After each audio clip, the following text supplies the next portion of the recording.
22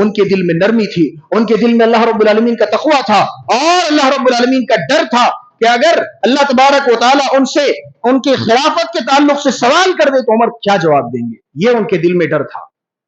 اسی طریقے سے حضرت عمر رضی اللہ تعالیٰ عنہ نیکیوں کے معاملے میں بھی بڑے آگے ہوا کرتے تھے. ایسا نہیں ہے کہ صرف عمر بہت سخت تھے یا عمر بہت نرم تھے, نہیں, بلکہ نیکیوں کے معاملے میں بھی بہت آگے تھے. اللہ کے رسول صلی اللہ علیہ وسلم کے زمانے میں ایک جنگ لڑی گئی, جنگ خیبر. جنگ خیبر, اللہ کے رسول صلی اللہ علیہ وسلم نے مجمع عام میں اعلان کیا کہ جو کوئی بھی جنگ خیبر کے لیے اللہ تبارک و تعالیٰ کی راہ میں مال خرچ کرے گا, اللہ تبارک و تعالیٰ اسے جنت نصیب فرمائے گا. حضرت عمر بھی گھر جا رہے, حضرت ابو بکر بھی اپنے گھر جا رہے ہیں سامان لانے کے لیے, صدقات و خیرات کرنے کے لیے. تمام کے تمام صحابہ اپنے اپنے گھر چلے جاتے ہیں. حضرت ابو بکر بھی جا رہے ہیں, عمر بھی جا رہے ہیں, عثمان بھی جا رہے ہیں, علی بھی جا رہے ہیں, طلحہ اور زبیر بھی جا رہے ہیں. سارے کے سارے لوگ اپنے اپنے گھروں کو جا رہے ہیں. عمر کے دل میں کچھ اور چل رہا ہے. حضرت عمر رضی اللہ تعالیٰ عنہ نیکیوں میں ایک دوسرے سے سبقت کرنے کا جذبہ رکھا کرتے تھے دل میں. وہ گھر جا رہے ہیں, ان کے قدم بڑھ رہے ہیں, اور دل میں یہ خیال آ رہا ہے کہ آج تو میں ابو بکر کو نیکیوں کے معاملے میں پیچھے چھوڑ دوں گا. آج میں گھر جاؤں گا اور اپنے گھر کی تمام چیزیں اکٹھا کر کے انہیں 2 حصوں میں تقسیم کر دوں گا. بھلا آدھا سامان اللہ کے رسول کی خدمت میں کون لے کر کے آئے گا. حضرت عمر رضی اللہ تعالیٰ عنہ بڑے خوش ہو جاتے ہیں, گھر جاتے ہیں اور تمام کی تمام چیزیں اکٹھا کرتے ہیں. گھر کے اندر جتنی بھی چیزیں ہیں ساری چیزیں اکٹھا کر لیتے ہیں اور تمام کی تمام چیزوں کا آدھا حصہ کر دیتے ہیں, 2 حصوں میں تقسیم کر دیتے ہیں. ایک حصہ گھر کے لیے رکھ دیا, دوسرا حصہ جھولے میں باندھا اور اللہ کے رسول کی خدمت میں پہنچ گئے. اللہ کے رسول کے سامنے رکھ دیا. سوال کرتے ہیں, اے عمر, گھر سے کیا لائے اور گھر والوں کے لیے کیا چھوڑا؟ کہ اے اللہ کے رسول صلی اللہ علیہ وسلم, میں گھر گیا اور تمام چیزیں اکٹھا کر دی, آدھا اللہ کے رسول کی خدمت میں لے کر کے آ گیا. اے اللہ کے رسول, آدھا اللہ کی راہ میں لے کر کے آ گیا اور آدھی چیزیں میں نے گھر والوں کے لیے چھوڑ دی. عمر بڑے خوش ہیں کہ آج ابو بکر کو ہرانے کا موقع مل گیا. آج نیکیوں کے معاملے میں ابو بکر سے سبقت کر جاؤں گا. اتنے میں ابو بکر آتے ہیں, جھولا اٹھائے ہوئے آتے ہیں, تمام سامان اسی جھولے میں. حضرت ابو بکر بھی آتے ہیں, نبی کی خدمت میں وہ جھولا رکھ دیتے ہیں. سوال کرتے ہیں, اے ابو بکر, گھر والوں کے لیے کیا چھوڑا اور یہاں پر کیا لے کر کے آئے؟ کہا, اے اللہ کے رسول, ابقیت لہم اللہ ورسولہ, اے اللہ کے رسول صلی اللہ علیہ وسلم, میں نے گھر کی تمام چیزیں اکٹھا کی اور جھاڑو پوچھا لگا کر کے میں نے جھولے میں ڈال لیا اور وہ تمام کی تمام چیزیں میں اللہ کے رسول کی خدمت میں لے کر کے آ گیا ہوں, اللہ کی راہ میں لے کر کے آ گیا ہوں. ابقیت لہم اللہ ورسولہ, اے اللہ کے رسول صلی اللہ علیہ وسلم, میں نے اپنے گھر والوں کے لیے اللہ کو چھوڑا اور اس کے رسول کو چھوڑا. حضرت ابو بکر کا جملہ سننا تھا. حضرت عمر رضی اللہ تعالیٰ نے پھوٹ پھوٹ کر رونے لگتے ہیں, اے اللہ, میں ابو بکر سے کبھی آگے نہیں بڑھ سکتا. ابو بکر تو وہ شخص ہے جو اپنے گھر کی تمام چیزوں کا اٹھا کر کے لے کر کے آ گئے. اس واقعے سے بتانے کا مقصد یہ ہے, اس واقعے کو بیان کرنے کا مقصد یہ ہے کہ حضرت عمر رضی اللہ تعالیٰ عنہ کس طریقے سے ایک دوسرے سے نیکیوں کے مقابلے میں آگے بڑھنے کی کوششیں کیا کرتے تھے. کیسے میں نیکیوں میں اس سے آگے بڑھ جاؤں, فلاں میرے سے آگے کیسے ہے, فلاں اگر تہجد کی نماز 4 رکعت پڑھ رہے, میں 8 رکعت پڑھوں گا. یہ جذبہ ہوا کرتا تھا ان کا. آج ہمارا اور آپ کا حال کیا ہے کہ کون اچھی بلڈنگ بنا رہا ہے, اس کا مقابلہ کریں گے. کس کے پاس کون سی گاڑی ہے, ہم اس سے لیٹسٹ گاڑی لے کر کے آئیں گے. مارکیٹ میں اگر اس سے لیٹسٹ نہیں آیا ہے, پہلے ہی بک کرا لیں گے کہ وہ گاڑی ہمیں چاہیے. یہ آج ہمارا حال ہے. کسی کا گھر اگر جو ہے گاؤں میں ہے, ہم شہر میں بناتے ہیں. کسی کا شہر میں ہے, ہم سیدھا روڈ کے کنارے بناتے ہیں بازار میں آ کر کے. یہ آج ہمارا اور آپ کا حال ہے کہ ہم دنیاوی معاملات میں ایک دوسرے سے مقابلہ کرتے ہیں, ایک دوسرے سے آگے بڑھنے کی کوششیں کرتے ہیں. لیکن حضرت عمر رضی اللہ تعالیٰ عنہ نیکیوں کے معاملے میں ایک دوسرے سے آگے بڑھنے کا اپنے دل میں جذبہ رکھا کرتے تھے. کیوں؟ ان کے سامنے بھی وہ آیت کریمہ تھی جو ہمارے سامنے ہے, وَسَارِعُوا إِلَىٰ مَغْفِرَةٍ مِّن رَّبِّكُمْ وَجَنَّةٍ عَرْضُهَا السَّمَاوَاتُ وَالْأَرْضُ, دوڑو اللہ رب العالمین کی مغفرت کی طرف اور اللہ کی جنت کی طرف. اس آیت کا جب ترجمہ دیکھیں گے, وَسَارِعُوا کا معنی ہوتا ہے ایک دوسرے سے آگے بڑھنا, ایک دوسرے کو پیچھے چھوڑ کر کے آگے بھاگنا.